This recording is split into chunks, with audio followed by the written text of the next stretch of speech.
Hi, I'm Katie Elizabeth, and I'm not on my soapbox, and I'm not cooking, but I wanted to share something today, a little more frugality.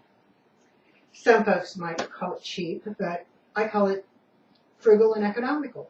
And creative, it's fun. Now, I don't know, this is kind of a little bit of information that I just find interesting. I have a soap company, a soap business, Gmo's Goat Milk Soap.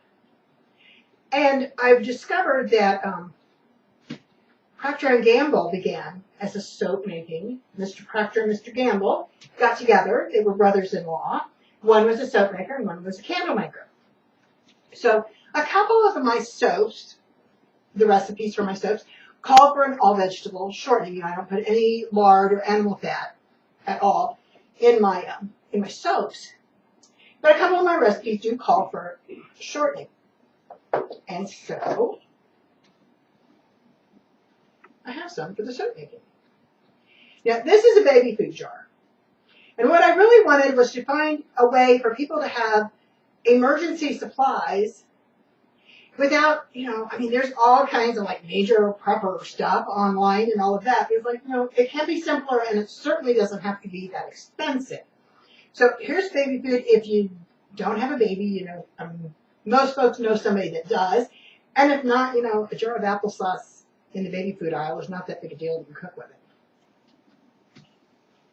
In making the candle, you'll find that all of the necessary ingredients are right there on the grocer's aisle. Anyway, what you do here, and this is a 2-ounce jar. This is a 2-ounce jar. So we're talking about approximately 2 ounces of shortening in here.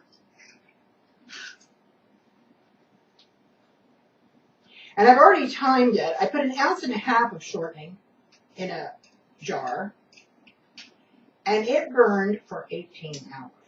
So that'll give you an idea. And there's all kinds of ideas. The next video I'll show you a heating idea that I've been experimenting with. But for today, this is just for, light and warmth or for a candle.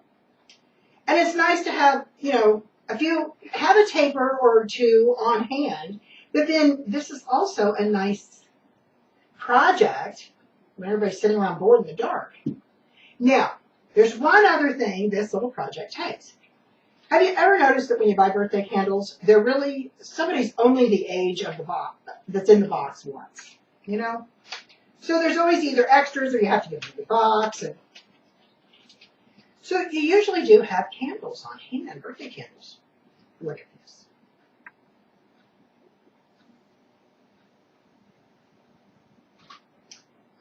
$18 candle. So we now have an 18-hour candle.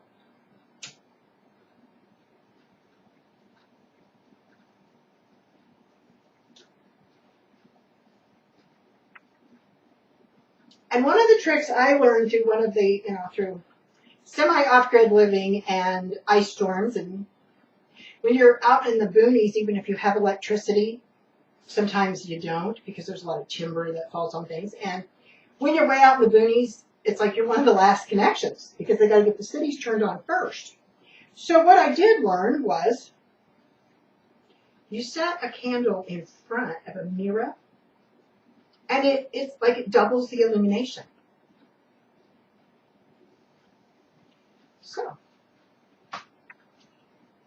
hopefully we won't have a lot more winter to deal with, but in the event of an emergency and no power, light a taper and start a project.